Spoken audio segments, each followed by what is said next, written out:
Baik pemirsa TVRI Bangka Belitung, di sini kita akan berkisah mengenai apapun itu yang bisa dijadikan sebuah inspirasi untuk kita menjalani kehidupan kedepannya supaya lebih baik. Dan di depan saya saat ini sudah ada Rocky Permana. Saya panggilnya Bro aja ya. Boleh, Bro boleh. Rocky Permana. Oke, Apa kabar Bro? Alhamdulillah baik. Alhamdulillah baik ya, oke. Baik, untuk pemirsa di sini yang belum tahu Rocky Permana ini siapa? Rocky Permana ini merupakan salah satu branch manager yang mungkin perusahaannya sudah internasional ya, Bang Rocky ya. Boleh bilang gitu. Bro Rocky perusahaannya sudah internasional dan beliau ini pegang sekaligus dua produk ya, branch manager dari perusahaan tersebut. Dan kita akan mengulik-ngulik tentang sejarah perjuangan dia, perjuangan hidup dia, dan kabarnya juga dia ini awalnya itu pernah jadi tukang sayur dan kerjanya serabut-serabutan seperti itu betul. ya. Dan Bro Rocky ini dari mana Bro Rocky? Saya asal dari Padang. Padang ya, Iya. Sumatera Barat. Sumatera Barat. Orang Minang ini ya. Orang Minang. Minang Sukunya ya. apa? Sukunya Koto. Koto. Iya. Kita satu suku loh. Oh iya.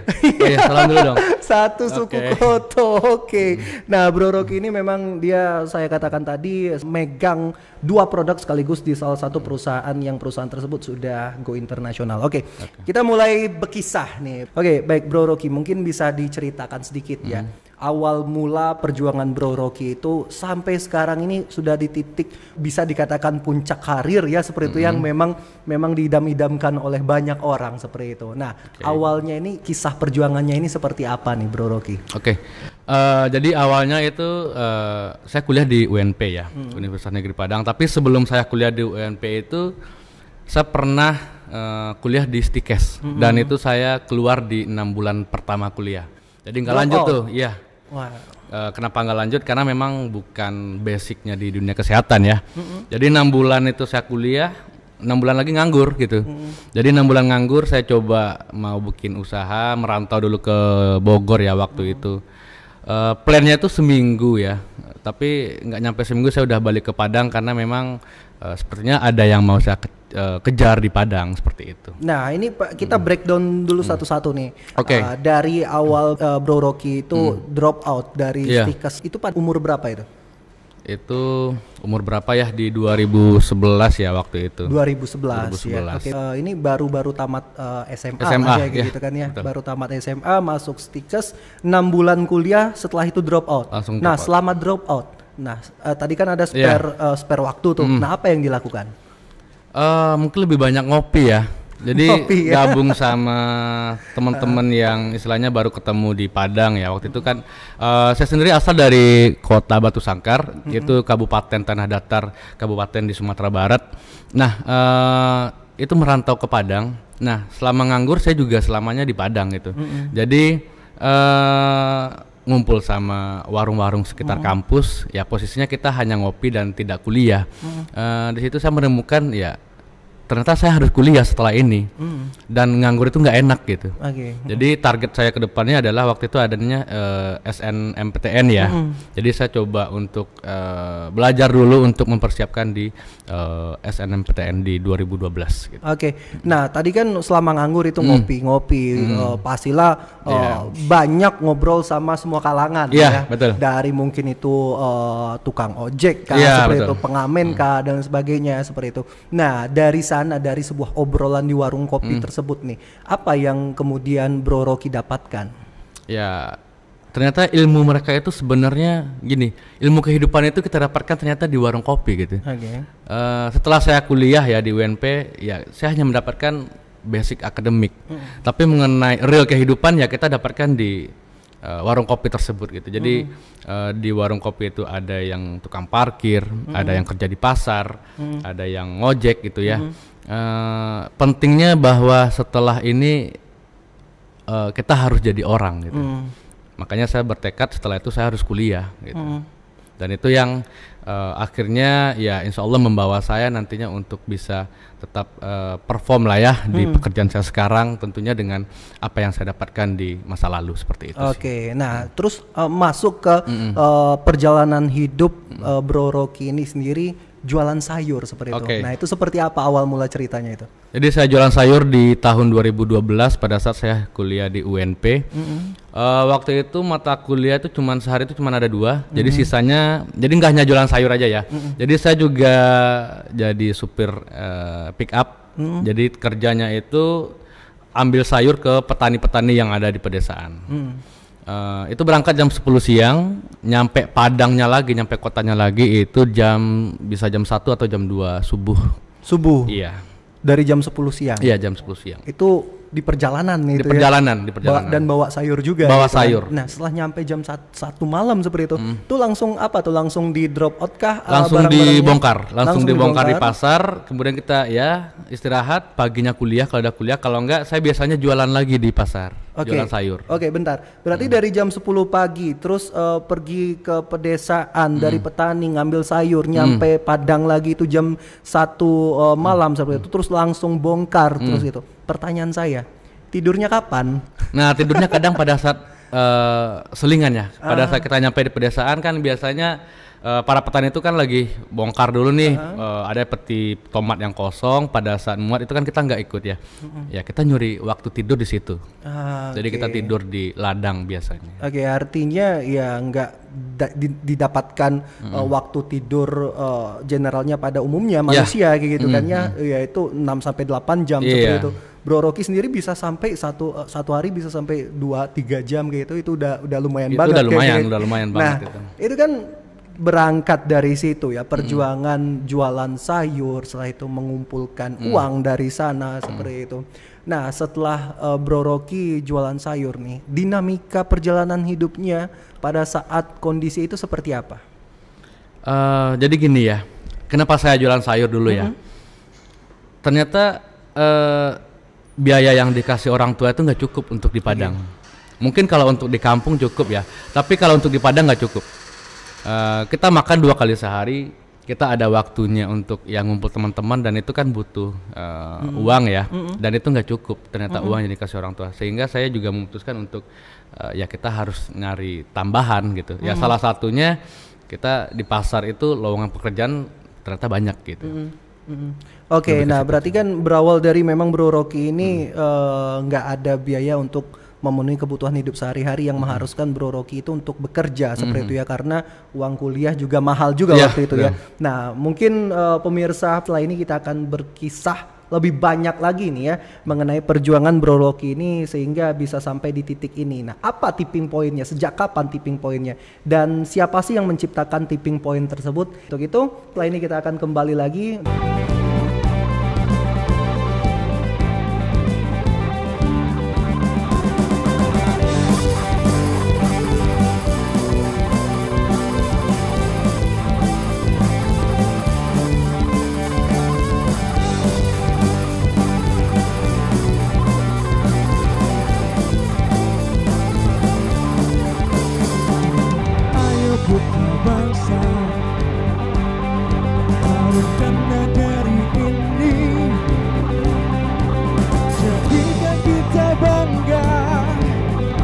Indonesia.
kebanggaanku.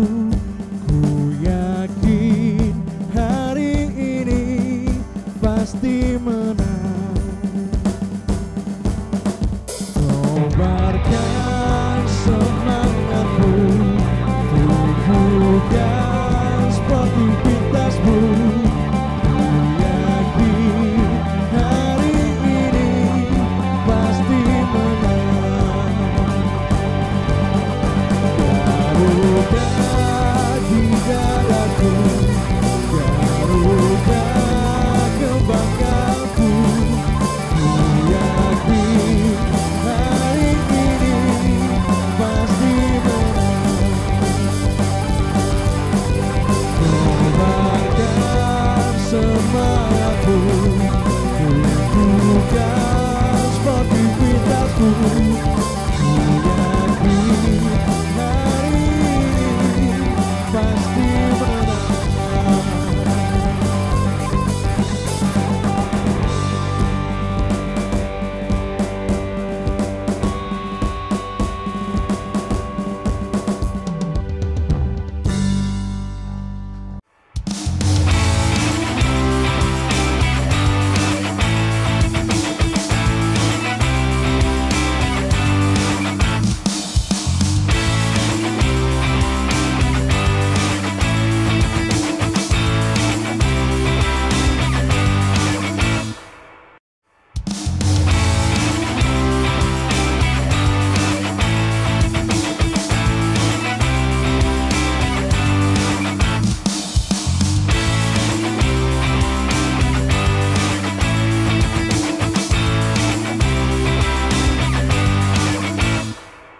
Oke, baik pemirsa, kita kembali lagi, kita masih berkisah mengenai perjuangan hidup dari Bro Rocky Permana seperti itu. Oke, baik Bro Rocky Permana. Tadi Bro Rocky Permana sudah berbicara mengenai ya Bro Rocky drop out dari kuliah seperti itu. Terus Bro Rocky melanjutkan untuk berbisnis katakanlah seperti itu ya, berjualan sayur. Nah, pertanyaannya ya, dari Bro Rocky beli sayur dari petani itu pastinya butuh modal dong. Iya, betul. Nah, dan di sana posisinya Bro Rocky ini baru drop out kuliah nih. Iya. Ya seperti itu. Nah, itu gimana tuh cara ngumpulin modalnya atau cara memulainya gimana tuh? Oke.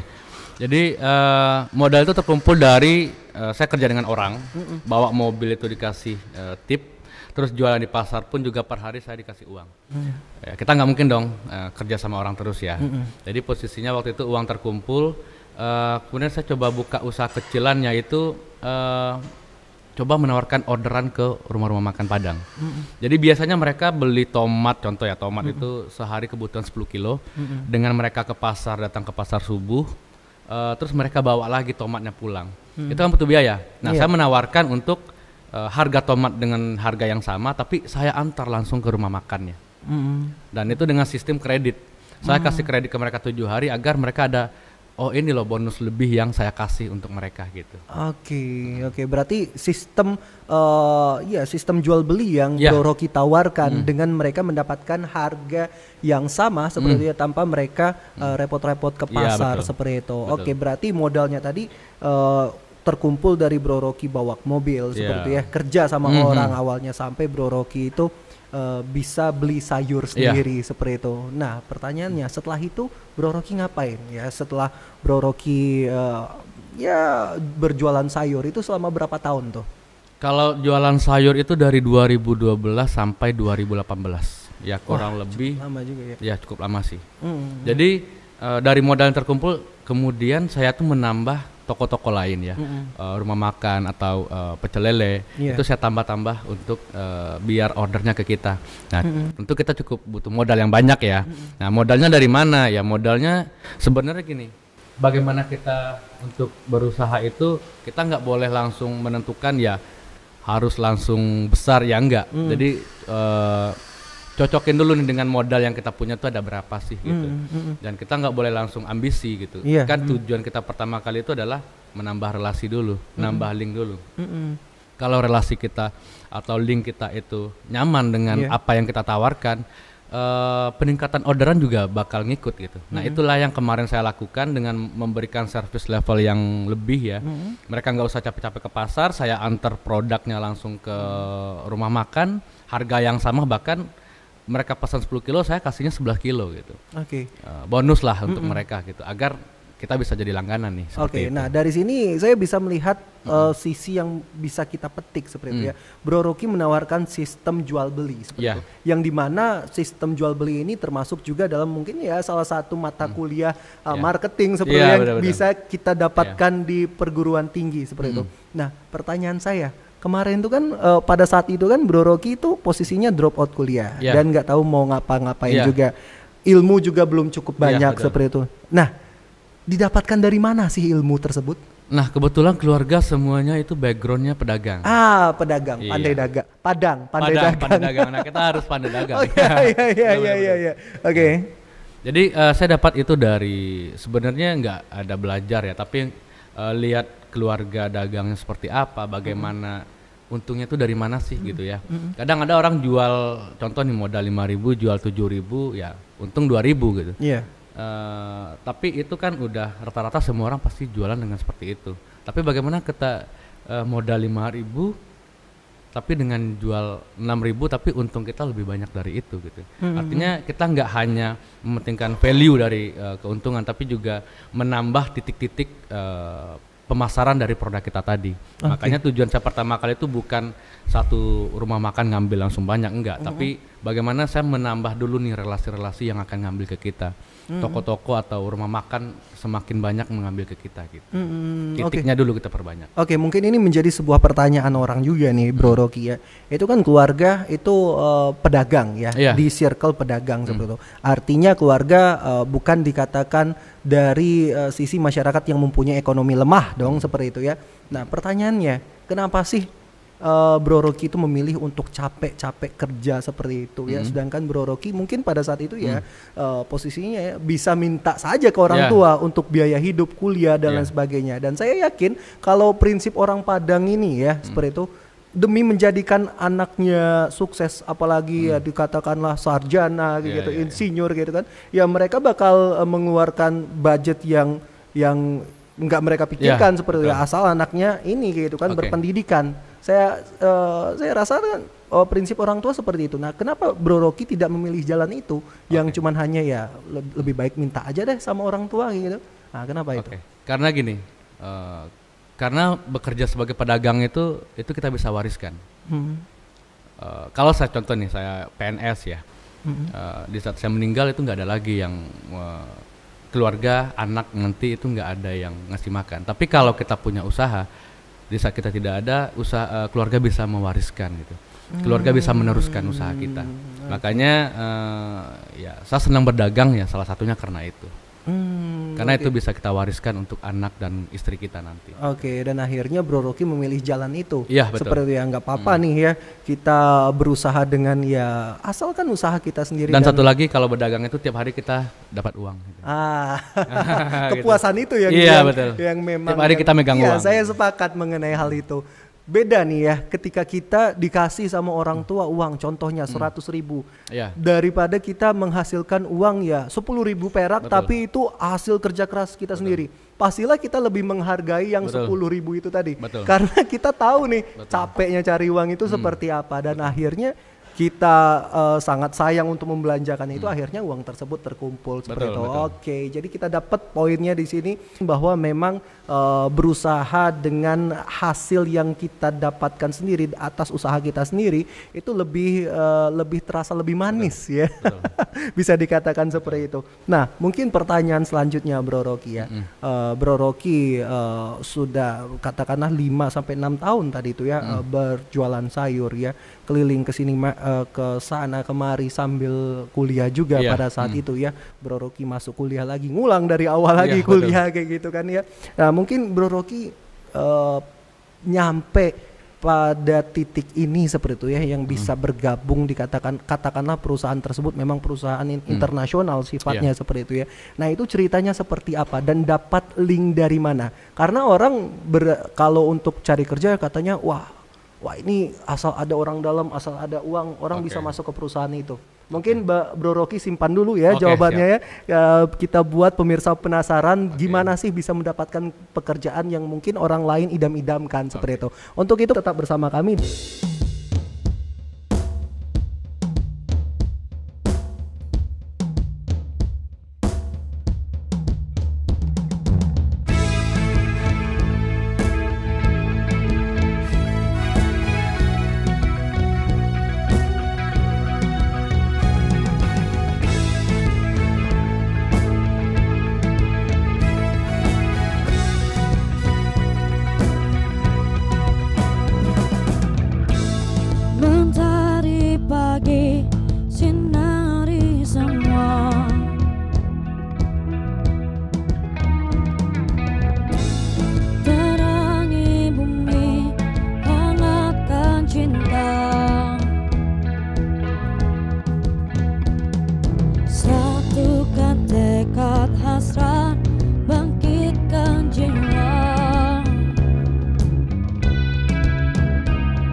Oke, baik pemirsa, kita bertemu kembali dan kita masih berkisah bersama Rocky Permana, seorang entrepreneur yang dilahirkan dari keluarga sederhana seperti itu. Oke, baik Bro Rocky. Tadi kan Bro Rocky sudah menceritakan bagaimana Bro Rocky perjuangannya jualan sayur sambil kuliah seperti itu, yang hampir tidak tidur selama menjalani pekerjaan tersebut nih Bro Rocky. Nah, terus sekarang Bro Rocky berada di posisi kayak brand representatif. Baik Bro Rocky. Nah, gimana sih Bro Rocky bisa mendapatkan link itu dan seperti apa perjuangan Bro Rocky untuk melamar ke perusahaan yang memang ya mungkin diidam-idamkan oleh banyak orang kayak gitu kan ya. Oke, jadi mungkin saya ceritakan setelah tamat kuliah ya. Jadi saya tamat kuliah itu 2018, saya masih ingat di bulan Maret. Kemudian setelah tamat kuliah, saya udah ada plan nih, saya ingin jualan di pasar. Tapi waktu itu orang tua tidak setuju. Orang tua pengen, coba kamu cari kerja dulu dengan ijazahmu. Biar saya tidak capek nih, udah kuliahin kamu, tapi kamu malah nggak pakai ijazah buat kerja. Ya udah. Waktu itu saya masih ingat saya daftar 2 perusahaan. Yang pertama saya daftar di Bentul Group itu sebagai driver, jadi driver rokok. Yang kedua saya melamar ke waktu itu ke Nestle ya, outsourcing itu sebagai salesman. Tapi waktu itu orang tua komplain, kenapa sebagai driver gitu ya? Ya saya waktu itu hanya untuk ya udah orang tua nyuruh kerja pakai ijazah, ya udah saya ikutin, hanya sebatas itu. Tapi ya mungkin doa orang tua juga ya. Saya melamar di Nestle sebagai salesman. Waktu itu saya interview di hari Rabu ya. Kemudian di hari Kamis saya diundang lagi untuk interview. Tapi saya disuruh jelasin apa yang kamu lakukan waktu pada saat kuliah, karena saya nggak ada background pekerjaan yang formal. Pada saat dan itu kuliahnya itu lebih dari 4 tahun. Iya betul, dan saya lebih dari 4 tahun di luar rata-rata ya. Jadi yang hanya bisa saya presentasikan adalah bagaimana saya jualan di pasar pada saat itu. Dan alhamdulillah mereka itu yakin dengan apa yang saya sampaikan. Maksudnya beberapa kandidat lain itu ada background yang di perusahaan besar lainnya gitu ya. Tapi saya nggak ada background. Waktu itu saya minder. Yang hanya bisa saya bawa yaitu pekerjaan saya di pasar sebelumnya, nggak ada pekerjaan formal lainnya. Dan akhirnya saya dipilih untuk jadi supervisor waktu itu. Jadi saya melamar sebagai salesman. Tetapi posisi yang diberikan adalah posisi sebagai supervisor. Oke, jadi ngelamar sebagai salesman seperti itu dan diberikan posisi supervisor. Ini di luar ekspektasi banget dong. Iya. Nah, kok bisa gitu loh? Nah, saya nggak tahu ya, mungkin karena rezeki juga ya, atau mungkin karena apa yang udah saya lakukan sebelumnya, mungkin mereka lihat ya saya bisa bekerja keras gitu ya. Nah, saya masih ingat pertanyaan waktu itu, apakah kamu pernah bekerja 24 jam? Waktu itu user dari yang interview saya menanyakan hal itu ya. Saya jawab bisa. Dan saya dibilang bohong. Kenapa saya bohong? Kenapa kamu bohong? Karena nggak mungkin ada orang yang bisa bekerja seperti itu. Ya udah, saya jelasin pekerjaan saya dari siang sampai subuh ke pagi ke siang lagi. Itu saya jelasin pekerjaan seperti yang saya lakukan di pasar gitu. Dan mereka percaya gitu. Dan memang itu real yang saya lakukan di pasar. Toh bukti-bukti foto-fotonya juga waktu itu saya liatin gitu. Makanya mereka memberikan posisi saya sebagai supervisor waktu itu.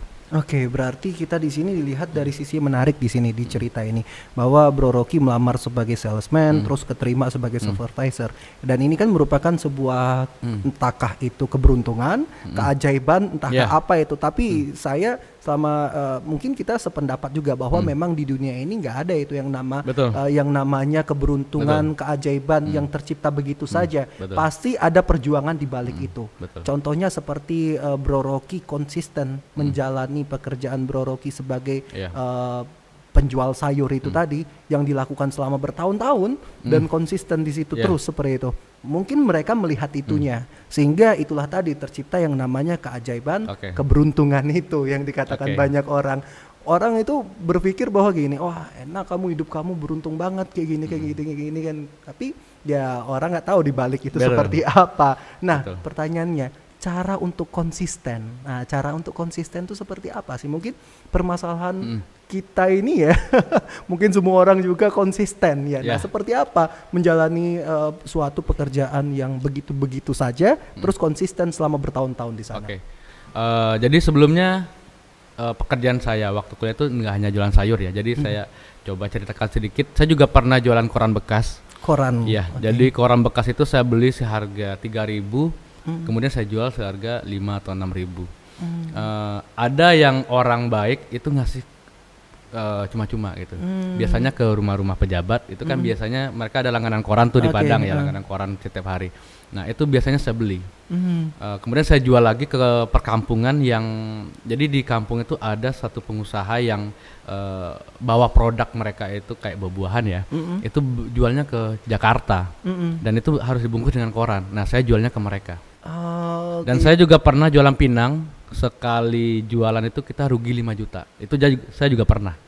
Oke, jualan pinang rugi 5 juta. Oke, satu-satu dulu ini. Oke. Dari jualan koran tadi, ini kan Bro Rocky melihat sebuah opportunity di sana. Yeah. Memang koran setelah dibaca itu dibuang Yeah. gitu kan ya. Betul. Padahal ya limbah tersebut bisa Yeah. dimanfaatkan ya, contohnya untuk bungkus buah seperti Yeah, itu betul. kan. Nah, Bro Rocky memanfaatkan opportunity di sana. Nah, mungkin Bro Rocky bisa share nih sedikit ke pemirsa Poin nih. Bagaimana sih kita melihat sebuah opportunity tersebut dan kita manfaatkan itu? Oke. Seperti itu. Jadi mungkin kalau bagi anak ekonomi mungkin paham ya, marginal ekonomi ya. Iya. Untung modal sedikit-dikitnya dengan untung sebesar-besarnya. Benar. Ya mungkin kita coba ambil kesempatan di situ, Iya. karena kita tahu nih koran bekas itu nggak ada harganya. Nggak ada harganya di mana? Ya di orang yang nggak tahu peluang itu. Tapi kalau kita tahu peluang itu mutiara, itu benda yang sangat berharga gitu. Bahkan kebutuhan waktu itu orang minta ke kita itu bisa nggak 1 minggu itu 1 ton Koran itu. koran itu. Luar biasa. Nah itu. Ya. Tapi waktu itu kita jualan di pasar, iya, kuliah iya, ya kita hanya bisa semampu aja gitu. Wih, luar biasa. Jadi melihat sebuah peluang itu Ya. ya, peluang itu sebenarnya kalau kita lihat ya, opportunity itu atau peluang itu sebenarnya ada di sekitar kita. Yang jadi pertanyaannya kita mau atau tidaknya Ya, seperti itu betul, memanfaatkan betul, itu. Nah, contohnya dari kisah Bro Rocky yang memanfaatkan koran tadi yang biasanya orang sudah baca buang seperti itu.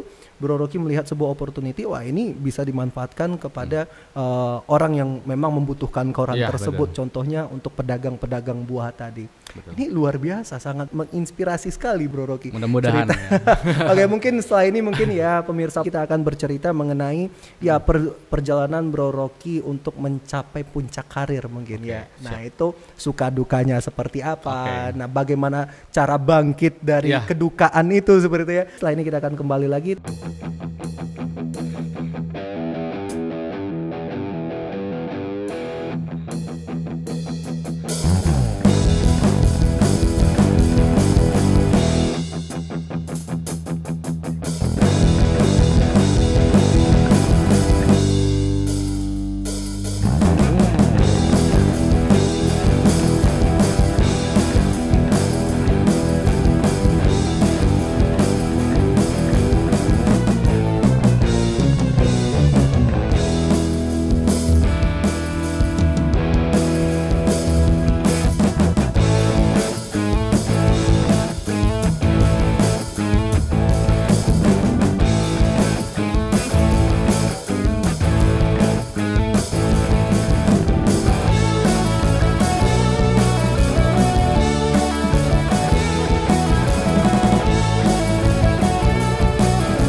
Bulan saja ku tak sehebat matahari, tapi selalu ku coba tuh menghangatkanmu.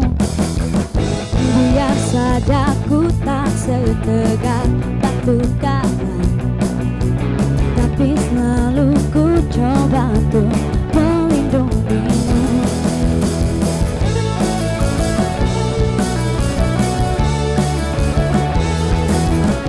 Biar saja ku tak seharum bunga mawar, tapi selalu ku coba tuh mengharumkanmu. Biar saja ku tak sekali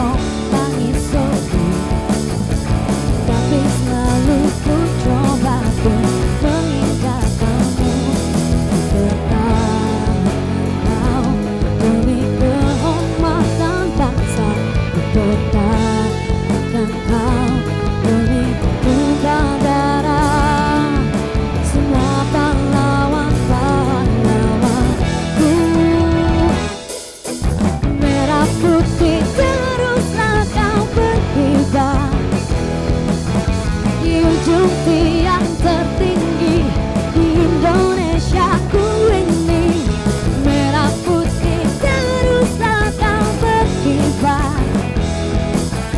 Di ujung tiang tertinggi di Indonesia ku ini, merah putih terus akan berkibar.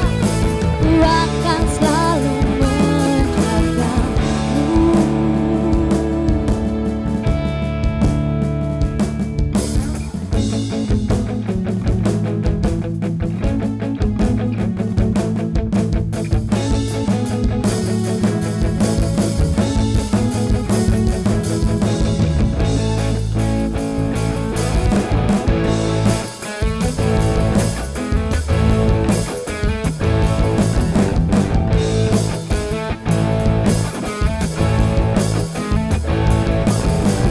Biar saja ku tak seharum bunga mawar, tapi selalu ku coba tuh mengharumkanmu. Biar saja ku tak seharum langit soka, tapi selalu ku coba tuh mengindahkanmu. Tetap dan kau demi kehormatan bangsa, tetap dan kau demi tumpah darah semua pahlawan-pahlawanku. Merah putih terus akan berkibar di ujung tiang tertinggi di Indonesia ku ini, merah putih terus akan berkibar di ujung tiang tertinggi di Indonesia ku ini, merah putih terus akan berkibar. Ku akan selalu menjagamu. Oh, oh,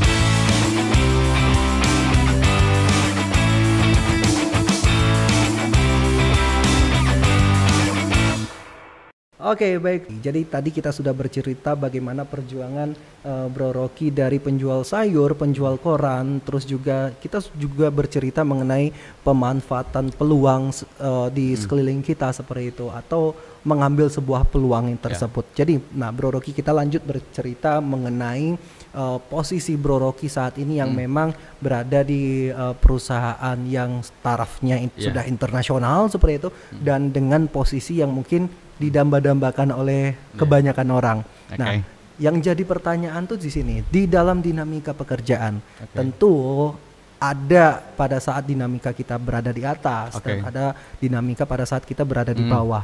Nah, bangkit dari pekerjaan yang dinamikanya mungkin lagi berada di bawah nih. Nah, itu seperti apa bangkit dari semua itu?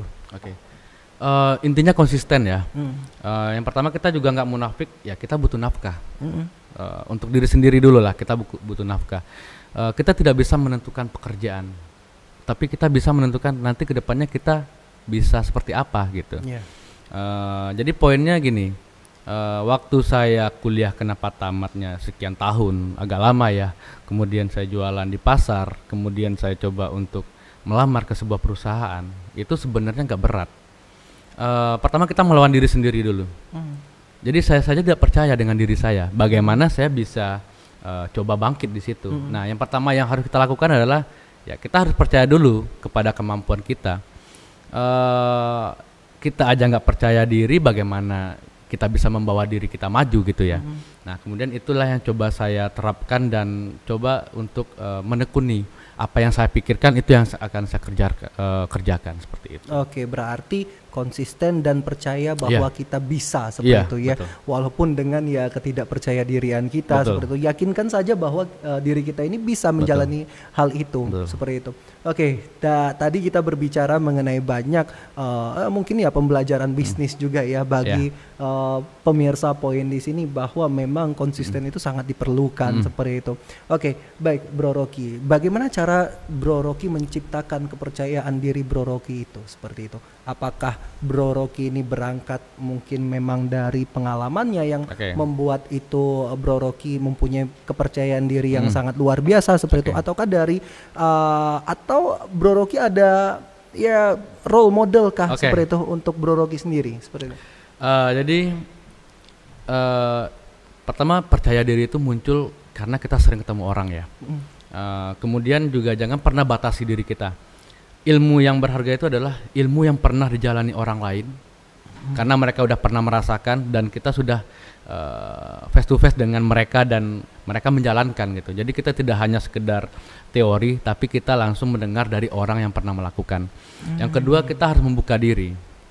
Pada saat ketemu orang baru ya gelas kita dikosongin dulu lah. Kita ambil ilmunya. Ketemu orang lain juga, orang-orang baru yang lain juga seperti itu. Artinya ilmu yang kita temukan di orang-orang lain itu sangat berharga nantinya pada saat kita di posisi mereka gitu. Dulu pada saat kita masih single, ya kita hanya memikirkan bagaimana kita nyari uang untuk kita sendiri. Tapi pada saat kita berkeluarga, bahkan kita aja nggak makan di luar, mending uangnya kita bawa pulang untuk makan sama keluarga. Nah, waktu kita single kita nggak bakal peduli terhadap hal itu. Tapi pada saat kita udah punya keluarga, malah kita sadar akan hal itu, seperti itu. Oke, berarti ilmu yang didapatkan itu ilmu yang berharga itu merupakan ilmu dari pengalaman-pengalaman seperti itu. Nah, pertanyaannya saya selanjutnya seperti ini. Berapa persen sih ilmu yang Bro Rocky terapkan pada saat di kuliah dan ilmu yang Bro Rocky diterapkan pada saat Bro Rocky ya bersosialisasi seperti itu. Nah, itu presentasinya berapa persen tuh? Kalau persentase mungkin gini ya. Di kuliah itu saya hanya untuk bagaimana kita ketemu orang lain, orang dari berbagai daerah, membiasakan diri dengan orang-orang baru. Kalau ketemu dengan orang daerah sini, seperti apa sih cara ngomongnya, bagaimana sih cara kita memperlakukan mereka. Tapi mengenai ilmu kehidupan, itu kita lebih banyak dapat di pasar dan di warung kopi tadi. Karena itu real kehidupan yang kita rasakan gitu. Oke. Jadi pertanyaannya, kuliah itu penting atau tidak? Kuliah penting, kuliah penting. Jadi jangan sampai ada yang mikir, oh kuliah nggak penting. Kuliah itu penting. Belum tentu saya kalau nggak kuliah, belum tentu saya bisa duduk di sini. Mungkin saya stuck di posisi yang mungkin di Padang sebelumnya, dan saya tidak bisa memberikan edukasi atau mencoba untuk jadi role model di antara adik-adik saya seperti itu. Oke, berarti mengkolaborasikan dari ilmu yang didapat di bangku kuliah dan ilmu kehidupan yang ada di lingkungan sekitar. Let's say bilang tadi warung kopi dan lingkungan pasar seperti itu, karena di lingkungan tersebut merupakan ya real kehidupan di sana seperti itu. Oke, Bro Rocky, di sini kita memasuki penghujung acara. Mungkin ada sebuah prinsip atau ada kalimat yang memang Bro Rocky pegang dari dulu sampai sekarang seperti itu ya. Mungkin bisa di-sharing nih kepada pemirsa. Oke, jadi waktu kuliah itu saya pernah baca ya.